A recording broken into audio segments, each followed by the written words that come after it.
The new book, America's Deadliest Election, the cautionary tale of the most violent election in American history, tells a tale about our democracy. I know what you might be thinking, but the topic of the book is going to surprise you. Joining me now is the book's author, CNN's chief political correspondent, Dana Bash. Dana, thanks for joining me. Appreciate it. It's an honor to be here. So the book reads truly like a great fiction book. I have to tell you that, but it's not fiction, it's real.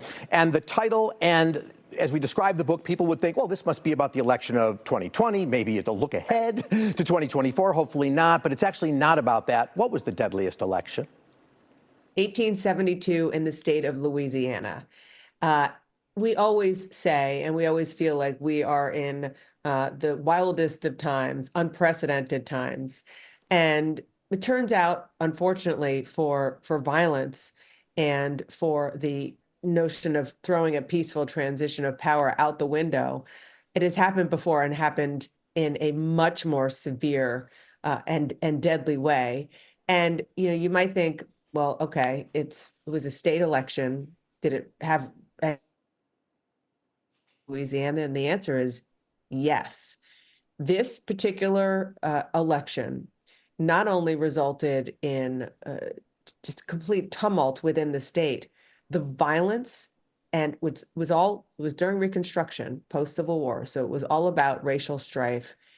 It was there was a massacre that happened called the Colfax Massacre. 150 Black men who were just trying to stand their ground and their right to vote, which they were being disenfranchised from doing. They were murdered, massacred in a really cold-blooded way. The attempt to find justice for those individuals wasn't done on a state level. It was done on a federal level. And they were prosecuted, the murderers were prosecuted as for civil rights violations. It went all the way to the Supreme Court of the United States, which argued in a momentous decision called Cruikshank that the federal government doesn't have jurisdiction on civil rights. It is the states that decide civil rights.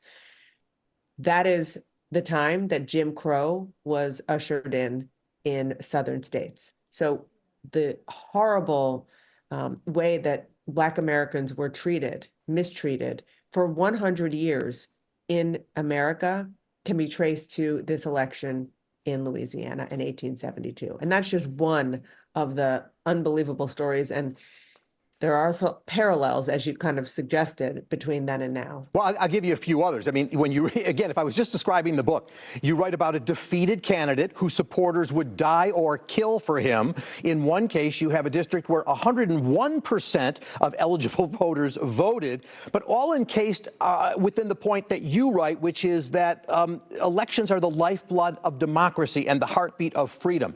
There is a message underneath this historical story.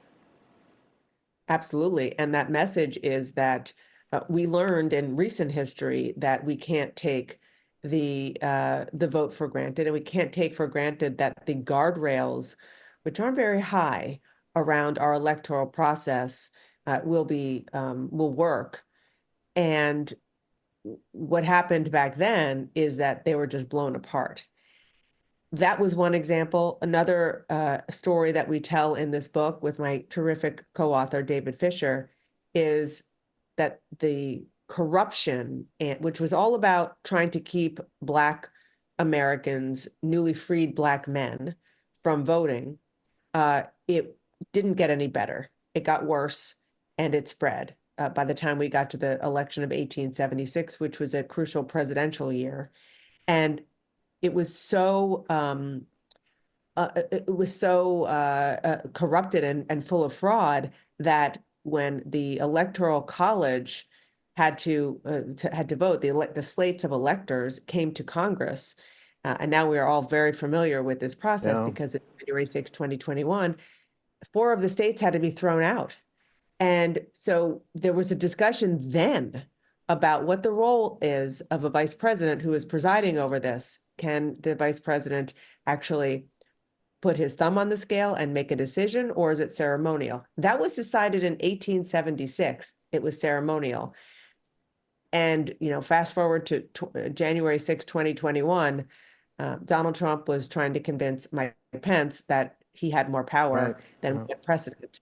that proved he didn't. Yeah, history, well, in fact, Mark Twain once said, history doesn't repeat itself, but it often rhymes. And I kind of wonder whether here, maybe it is repeating itself as we look back. I'm curious, would you have been interested in writing this book if the idea was brought to you back in 2008 or 2012? Or was it our relatively recent current environment that triggered your interest?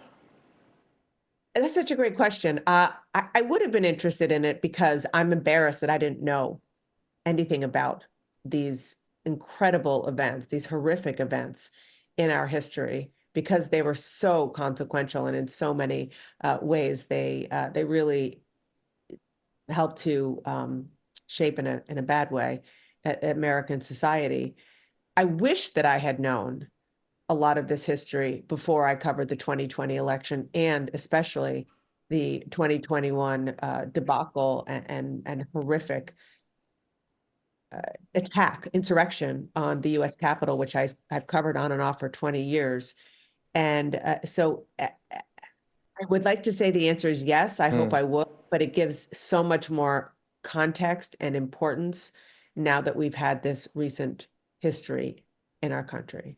And I know this topic idea, when I read it, I thought, this is like a Dan Abrams book. He writes about these little known cases. In fact, it did come to you from my News Nation colleague, Dan, Exactly. through your co-author, so we know where it came from. I'm sort of curious, as we read this book, do you want us to read it for the fascinating history it tells, or is it about looking at the impacts in today's political environment that we should have in our minds? It's both. It's both. I think we all need to, as you said, you gave the history, doesn't repeat itself, it rhymes, but it's another often used phrase or a version of it. If we don't know history, then we will repeat it, especially the horrific history that is here.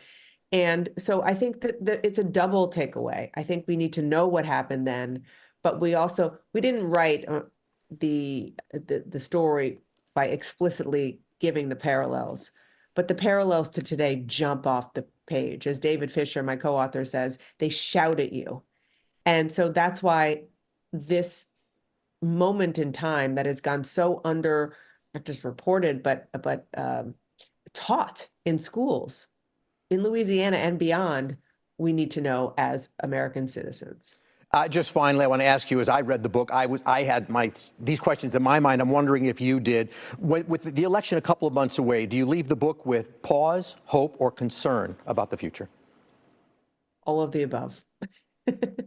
All of the above. Maybe that's. But I think we have our eyes wide open, which I think we do, certainly more than in 2020 and early 2021, but especially given the fact that we know, not that it can get worse, it did get worse. Yeah, Dana Bash, fascinating read. Thanks to you, to David, to Dan Abrams, to all of you for bringing it to our attention, and best for the book. Appreciate you.